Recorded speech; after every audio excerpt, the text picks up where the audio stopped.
Kalevi Ekman, fundador e impulsor de Global Design Factory Network, que actualmente permea los 5 continentes. Pionero desde hace 20 años en métodos diseñados para involucrar a los estudiantes en el proceso educativo de manera multidisciplinaria. Catedrático de la Facultad de Ingeniería de la Universidad de Aalto en Finlandia. Reconocido por el Consejo Cultural Mundial con el Premio Mundial de Educación José Vasconcelos 2016 por su enfoque humanístico y productivo en el ámbito de la educación. Bienvenido a México. Good evening, ladies and gentlemen. I hope it was a nice introduction. I didn't understand the word. But I'm super happy to be here and see that so many of you are still here. It's already late night and it's been a long day, so I hope I can share some useful thoughts with you. My name is, as you see there, Kalevi Ekman, but the Spanish translation would be Eduardo. And yeah, it's Design Factory and Finland. There might have been some other talks from Finland already today, but just to be sure, let's position ourselves on the globe. So everything that is to the north from the 60th latitude, covered by this slot, is covering also Finland. So I learned that the population of Mexico City is 22 million. The population of Finland is 5 million. So it's rather small in numbers, but if you take that slot on the globe Earth, 1/3 of world's population are Finns. So geographically and logistically, the position of our country is rather challenging, and it gives a good motivation for investing in education and trying to do things differently. Otherwise, we may not be able to live in houses and enjoy the high standard of living. For many people, it's a little bit unclear where Finland actually is located. This is a letter that I received some years ago. Maybe just for safety, the sender has added after Finland also the location USA, but it still came through. Well, as Lucia mentioned in the panel, if football is education, the ranking of Finland is not very high, maybe because of these local conditions. But football as a team sport is the game to me as well that is very good for learning important things that are really making a team, and also how to coach a team of players, a team of students, a team of experts in a professional organization.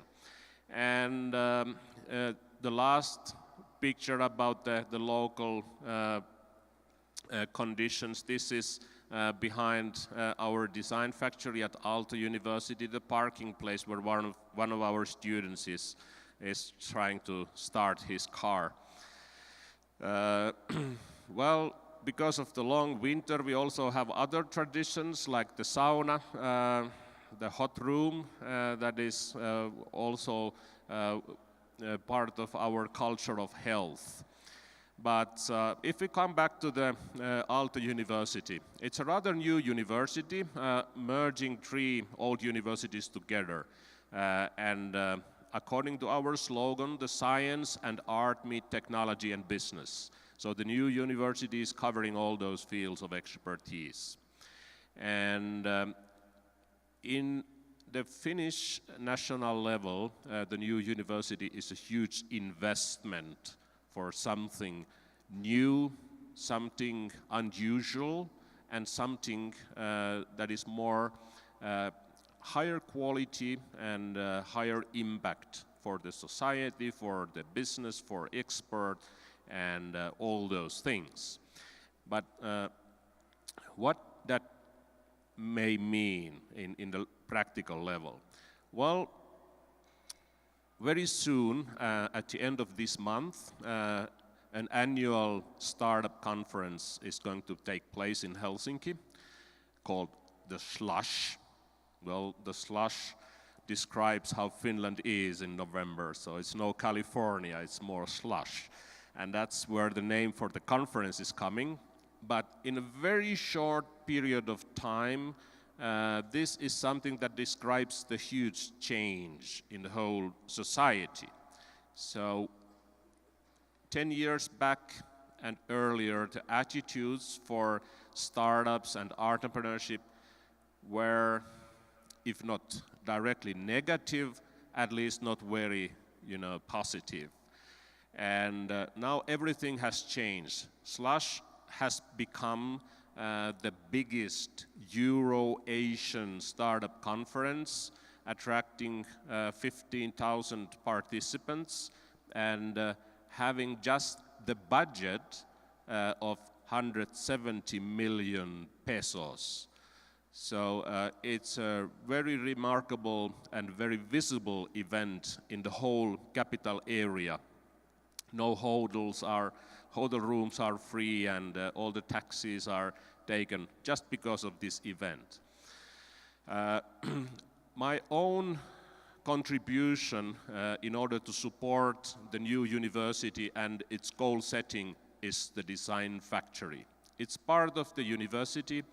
It's an interdisciplinary experimental platform for doing things that can be best described by these keywords listed here. PBL, standing for problem-based learning, project-based learning, but at our Design Factory, very often also passion-based learning.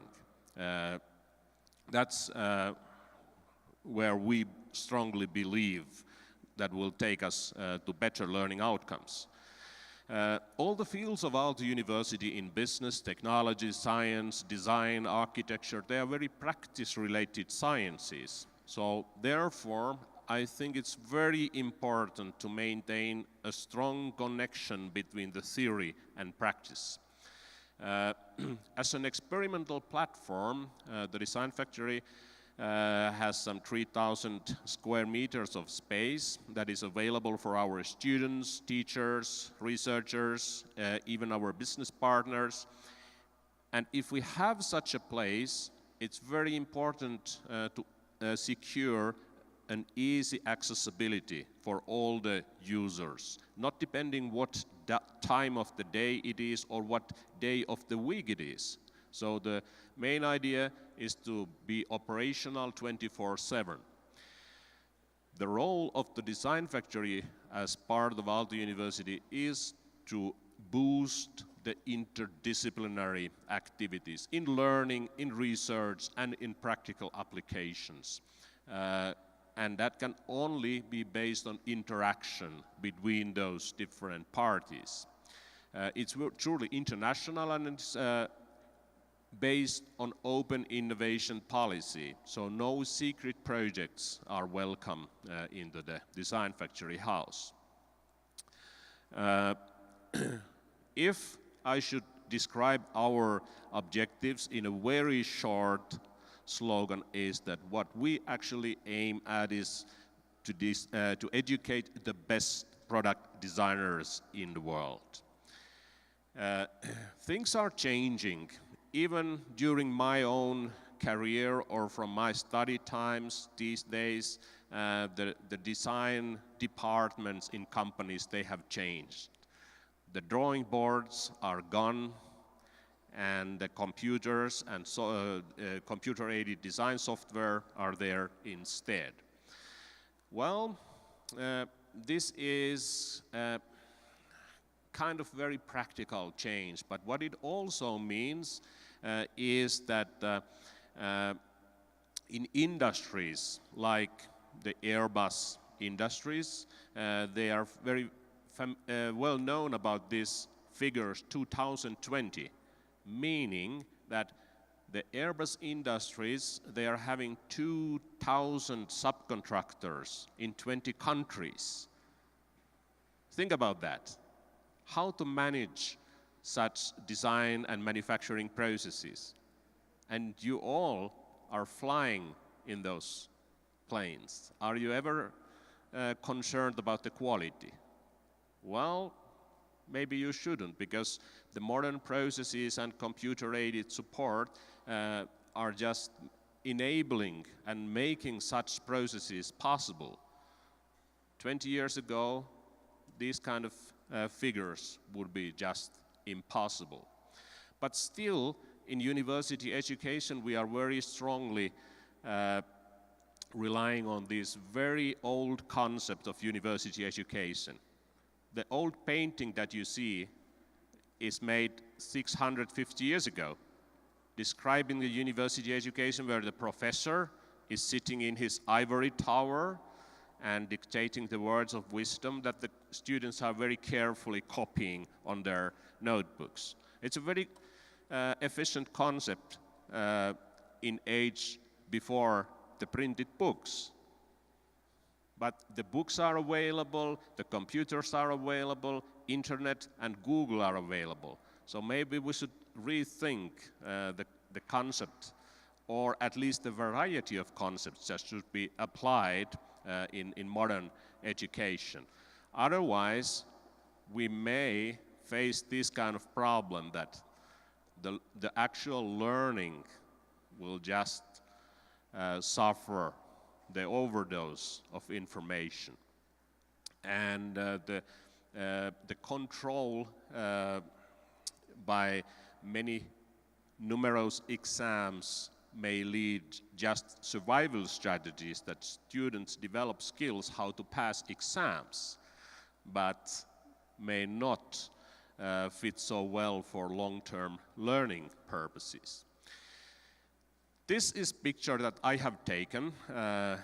These are my students, many years ago actually, and I have been using this picture for many purposes. Sometimes I have heard my colleagues saying that you shouldn't actually show these kind of pictures because they are giving a false impression about university education of engineering. Well, of course, university education is something that is often more theoretical and more sitting on computer screen or working with equations and calculations. But on the other hand, if I, as a teacher, should make these guys to learn something about hydrodynamic lubrication theories, I feel it quite difficult if those guys have not the practical touch to those bearings or shafts or surface roughness or force fittings with those machine elements and the tools that are used in such a context. And there is another reason. Just look at the faces of those guys, how happy they are when they can do something like this. There is a statement that can quite often be seen these days in titles, in speeches, in the words of decision makers, politicians, even industry leaders, that innovations are born on borders of disciplines. Well, it's a nice sentence. I love it because it's almost a perfect example about something that is a half-truth, where you said the good part of something and don't touch the negative sides at all. So if the innovations are born on borders of disciplines, how is life there on the borders? Well, I think many of my students, they can easily share this feeling of this painting by Hieronymus Bosch. They can easily see themselves in the middle of the position of the white-bearded gentleman. So what I'm trying to say is that the life on the borders of disciplines is not easy. And if we don't understand that, how can we support the poor students or entrepreneurs who are there facing those challenges? If we go to practical level, these are my students who are developing a system for minerals processing industry. A ball mill is a big rotating drum that is crushing mine components to smaller powder, and you need to add new steel balls to that kind of grinder every now and then. So they are developing an automated system for that, and after 12 hours of working, they still have some problems that they can't solve. So if you look at those eyes, you can see the feeling, how it feels. You have tried your best for hours, and still you need to go further. Or the long nights when the deadlines are arriving. This picture in my mind is very describing that you must even go beyond the limits of your own capacity sometimes. Or this picture, I have taken it on a Sunday night, 10:30 in the evening, when the students are building their final setup to demonstrate their ideas. So even if it's late, even if it's indicating some tiredness, you can also see some components of humor and just having fun in this kind of situation. So the real life problems, the real life situations, they bring in also all the real life issues. So the teamwork is one of the key words, but so often we just learn that the teams are not ideal, but we still must come over these kind of situations. Or there are those human relation issues, and from a professor's perspective, I have my own education in engineering, but sometimes I feel that I need to have the roles of a psychologist or a priest or lawyer or policeman or marriage consultant or whatnot. But maybe this picture is the one that is inspirational to me. You know, the birds have left Finland already for the winter. They come to Mexico or they fly to Africa for more convenient places to stay for the winter. But when they do that, when they move away from Finland or when they come back before the summer, they are flying in this kind of V shape. My question is that which one of the birds do know where they are going? Well, the obvious answer is that every one of them, because they are continuously changing their positions. And just think about yourself being employed in an organization where everybody in the organization knows exactly where they should be going. So that is a huge achievement whenever we may help a team to find a direction, whenever we may help to find a department in an organization to find their direction in such a way. And in the working life or in studies, I have found this kind of equation quite interesting and important. So if you would like to measure the success of an individual or a group or an organization, it can be divided in two kind of components. The first one, one could call the hardcore competence elements, whatever it is. Is it engineering? Is it business? Is it design? Is it accounting? That is not that important, but you must have some special skills in something. But even more importantly, you must have the enthusiasm, the passion, the love for what you are doing. Otherwise, my advice would be that try to find something else if you really don't love what you are doing. And a practical example about this equation is this bird. It lives in the Northern America, I guess. It has the name black skimmer. So it's very, very good flyer. And it can fly very close to the surface of water. Even so that it can keep its lower jaw in the water. This is how it gets its food. So when it's just flying long enough like this, the fish will hit the jaw, and then it very fast closes the jaw and gets the dinner.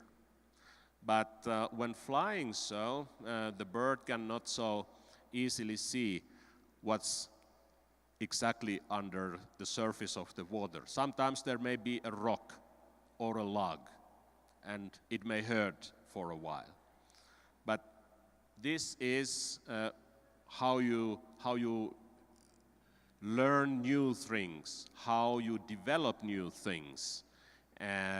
You must have the skills of flying, but if you are too lazy, if you rather prefer sitting somewhere, you will not catch the fish. And sometimes it just hurts for a while. So we have been developing the operational environment for this type of learning. Very simple solutions, low cost, for team working, for prototyping, for a little bit bigger meetings, seminars, and presentations. And important elements for such learning is often introducing the early ideas and testing them with potential users. This applies for product development, service development, and any kind of approaches in order to solve practical problems in companies or in society. And the more far the potential users are from your own age, sex, culture, the more important it is to go for early testing of the ideas. Sometimes it's important to have that experience by yourself, testing how you may use a small electrical portable device by using this kind of protective gear, or an early, low-cost, simple, often said quick and dirty way of testing ideas by prototyping. This prototyping session, building everything, took less than 2 hours, but it confirmed so well the idea that would it be possible to hold a patient still under an MRI imaging process by using this kind of vacuum force that will kind of hold you tight against a firm plate. Sometimes you must do testing even outdoors if you, for instance, need to use this kind of wood-burning stove for testing. And yeah, this is also my picture, welcome to Finland in April. The setup for learning from a more experienced expert is still one of the most efficient ones. Working, problem solving together, developing ideas further together, having this interaction between individuals. And the university environment will never be enough for everything. So it's really important that we have the network and good relations so that we can send our students to places like the ship simulator in this picture, provide environments also for prototyping and developing electronics, automation, embedded systems, knitwear, intelligent textiles, mechanical components by machining, milling, turning, welding. And if I just take one very practical example, my course, Product Development Project, or PDP, has been running for quite some years. Quite many projects, quite many students, universities, business partners, and the business partners may be these kind of companies. You may know some of them: Audi, Airbus, EBB, Philips, but a lot of Finnish ones, or other type of organizations like UNICEF, the city of Helsinki or Espoo, Red Cross, and so forth. So the company's role is that they bring in very interesting problems. They serve as an endless source for interesting assignments, and they are also bringing in some extra funding that enables us and our students to take their ideas further until prototypes and testing them. So these figures are just from last study year, and I'm speaking about one and only university course. So quite a lot of work can be done if you have 200 students and quite a lot of external funds can be raised for such kind of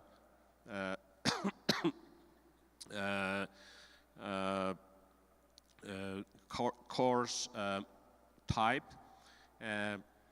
Well, the traveling is necessary if you have so many foreign universities involved, but also the CNC machine hours just in 1 year is maybe giving you an idea how much work one single course can be including. In a complex environment, there must be priorities to keep your own mind clear, and our first priority is always the students. We work a lot with entrepreneurs and the company partners, but we still try to keep this in mind, that the students always should come first. Some of my remarks related to this kind of learning processes is that, okay, we have those keywords. We are doing this for learning, and it's based on teamwork. But none of these words, learning or teamwork, will happen before also the individual will start the action and putting his or her hands on something. In universities, we typically are good at listing things that are included in the courses or study programs that must be gone through in our activities. And then on both sides, as teachers or students, there are always feelings that are temporary. They will change, they will go away, and so forth. But in the long term, what you will never forget are the good stories related to the courses. You will never forget the learnings that you can remember in the form of those stories that really happened. And we put a lot of effort for prototyping in order to get some insights for the challenges or problems that we are working with. And sometimes the prototyping will lead to an insight that, okay, this was not a very good idea. We must try something else. But if everything goes well, the results can be really amazing. I will just show you some images about products made by the students. This is a drilling machine that can take samples from the soil until the depth of 15 meters. A workstation developed for construction site workers, multiplied by hundreds. Or maybe this is the biggest student exercise I have been involved ever. So it's a mobile fire scene investigation simulator to train the firefighters, police, insurance detectives in order to find out the cause of fire. So it was built in the 14 meters long semi-trailer track, and including all the necessary technology for burning anything inside, extinguishing it with the high pressure water moist extinguishing system, and everything would be operated by one person. It's still in use, and I think it's quite interesting to think that a student exercise was awarded as the project of the year in our country. There are other kind of achievements like a security award, scientific conference papers. If a major manufacturing company listed in the stock exchange is sending out press release about a student exercise, I think it's very good result. Other type of awards, and one example how the story may continue is there. Nelly was one of my students, a project manager in here, her team, and she's holding the final outcome of this project, kind of a assistant for school children in certain operational environments sponsored by Nokia. And now she has started a very successful career as an entrepreneur, working together with Jamie Oliver, the world famous chef, with her company and applications. Or another student inventor, the developer of wireless charging technology for smart devices. This student of mine, receiver of the Marcus Wallenberg Award, also called the Nobel Prize of Papermaking. So these kind of stories. But I think it's really important to go through with the students also these kind of events where they should demonstrate their work for bigger audience and introduce the quality of their ideas and let the curious audience to test their prototypes and ideas in a very practical level. The event is attracting a lot of people. There's a lot of interaction and also a lot to see for the audience that is compiled of business partners, coming students, high school students, teachers, the university staff, and it's also very interesting chance for the students to enhance their storytelling and presentation skills.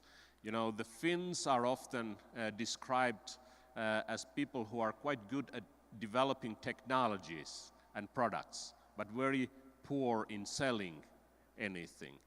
And just to showcase if this is true or not, in this picture you see three students who are showing their final outcome. That was really, really brilliant and so good. It's now located in the headquarters of ABB, where they are showing it for their clients. But in this picture, these three very proud persons showing their prototype to you, the body language of these people is very different. I can tell you two of them are Finns and one is not. So maybe you can draw your own conclusions who is who. So these kind of things we can also learn from each other, and in the long run it's very, very useful for your future career, and it gives you some ideas how to enhance your own skills in these areas. And sometimes those visits just happen. This picture is taken on Saturday night when these two gentlemen are meeting the students in the bunker working with their prototype. Sometimes we have visitors like these two older gentlemen, the president of Finland and his colleague from Switzerland, or the president of Czech, one of our entrepreneur partners showing their product, the king of Sweden, the prime minister of Russia, and the house can be used for also other type of activities. We have a language center at the university, and you know, language is also culture, and as part of certain language, this is the culture that closely relates to that. And we are also very willing to support the student initiatives. You know, when Aalto University was started in January 2010, that was the year when also the Shanghai World Expo was opened in May 2010, and Aalto University and Tongji University together launched a joint platform in Shanghai. So the students, they got an idea that they want to be part of that. They want to go and see the World Expo, and they want to be part of the inauguration of the Aalto-Tongji partnership. So, how to take a group of students from Helsinki to Shanghai? Well, obviously by train. And they hired a private train from the Russian railways that took 82 students from Helsinki to Shanghai on a moving campus. So the train trip took 9 days from Helsinki to Shanghai, and every day in the train there was very intensive program of lectures, seminars, exams, even a TEDx conference was organized on the train. But in order to arrange all that, the contribution from professors is necessary as well. So there were a couple of teachers and professors in the train. Personally, I couldn't go longer than to Novosibirsk, where I had to leave the train and fly back to Finland and then to Shanghai, because my schedule was a bit tight. But I can tell you that it was a great experience, even for only spending those 3 days in a train. So here the students have landed to Shanghai and to the Aalto Tongji Design Factory, and they were really visible in the streets of Shanghai, in the World Expo, and in the university campus. The latest opening of a new family member to the Design Factory families was in the middle of October in Riga, in Latvia. And this is the whole global network of design factories in Australia, Asia, Europe, North and South America. And this network is quite informal, but it's bringing together teachers, professors, university staff who are sharing same kind of dreams about the future of education. And what should we actually do with our students in order to prepare them for the unknown future, to the jobs that do not exist yet, to use those technologies that have not been invented yet. There are many things in the future that will change quite fast and we can't predict so well, but I'm sure that there are certain things that will not change that fast, if at all. And I think these are the key elements of any good graduate from our university.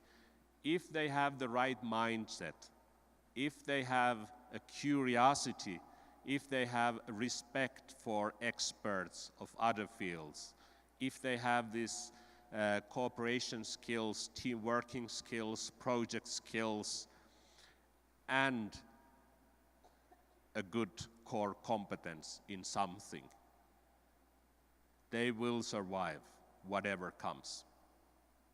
Thank you. Agradecemos al doctor Kalevi Ekman su magistral participación y a nombre del comité organizador de este evento le hacemos entrega de un reconocimiento. Démosle, por favor, otro fuerte aplauso.